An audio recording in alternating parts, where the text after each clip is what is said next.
All right, so the Jets, they just fired their coach, Robert Saleh, right? And everyone's kind of looking around like, okay, was this Aaron Rodgers doing? Was this his play? And we're going to like really get into this whole thing because Mike Florio, who, he's not exactly known for holding back, he had a really interesting take on this whole thing. Well, it's interesting, right? Because the court of public opinion, they've already decided like Rodgers is guilty until proven innocent in this whole thing. It's crazy how quickly that happens. Yeah, it really is. Yeah. Like nobody's even seen all the evidence yet, but they're like, oh yeah, Rodgers totally did it, Yeah. It's wild. So Florio, he kind of picks up on that whole vibe, and he's like, remember that whole immunized thing with Rodgers? Like that whole thing kind of makes it hard to take anything he says at face value now. Yeah, that's the issue, isn't it? It all comes down to credibility, and when you've got that immunized thing hanging over your head, it's like, how can people be sure you're being straight with them? Exactly. Like it's this baggage he can't seem to shake. And Florio, he even goes as far as to say that even if Rodgers didn't directly tell the Jets to fire Saleh, he probably could have stopped it if he wanted to. It's all about power dynamics, right? Like Yeah. Florio uses that great analogy of Ambassador Johnson, Woody Johnson, the Jets owner. He's saying there's no way the owner makes a move that big, firing the head coach, without at least running it by his star player, especially a guy like Rodgers. Yeah. I mean, when I read that Ambassador Johnson line, I was like, whoa, okay, Florio's not playing around. But it's true. I mean, Rodgers is a future Hall of Famer.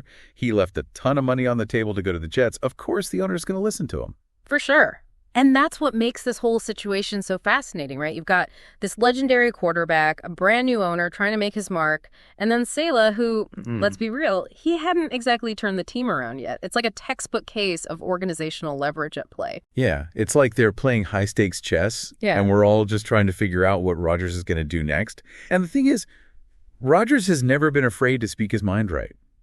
So Florio is like, why is he being so quiet now? Right. Like, he's never been one to just sit back and let things happen. And Florio's point is, if Rodgers really disagreed with this whole firing thing, shouldn't he be saying something, sticking up for Saleh? Yeah, and that's what's so interesting, right? Because, on the one hand, if you don't agree with something, you should say something.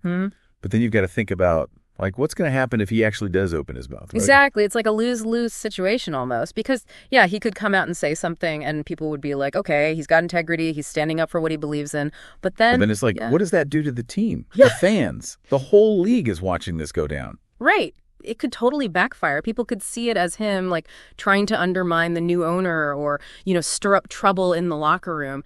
And what if Johnson just decides, okay, you're out too? What then? It's a really tricky situation. Totally. And that's why I think Florio's take is so spot on.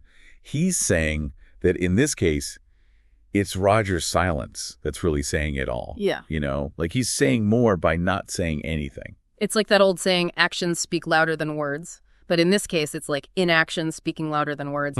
He's basically saying he's okay with it, or at least that he accepts it just by not saying anything. Which goes back to the whole credibility thing we were talking about before, right? Even if Rodgers had nothing to do with Saleh getting fired, the fact that he's not saying anything makes it look pretty bad. Was he in on it, or is he just playing it safe? Makes you wonder. And it makes you think about all the times we do that in our own lives, right? Sometimes saying nothing is the most powerful thing you can do. Oh, absolutely. Sometimes you just got to bite your tongue, Yeah. It's the smartest move. But then it's like, where do you draw the line, right? Yeah. When does influence turn into, meddling? That's the million-dollar question, right? And Florio doesn't really give us a straight answer. He just makes us think about it, the bigger picture. And I think that's what makes it so interesting. This isn't just about one coach and one quarterback.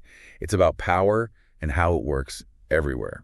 Yeah, and it's true, though, right? How many times have we heard, it's not what you say, it's what you don't say? And in this case, what Rodgers isn't saying, it kind of speaks volumes about, leadership, power, the whole pressure cooker of pro sports, Totally. It's like we're all getting a front row seat to this masterclass in leverage, even if we don't realize it. I mean, you really see how these unspoken power dynamics work, not just in the NFL, but anywhere. You've got these big personalities and agendas clashing. Yeah, absolutely. It's like in the workplace or politics, even families, right?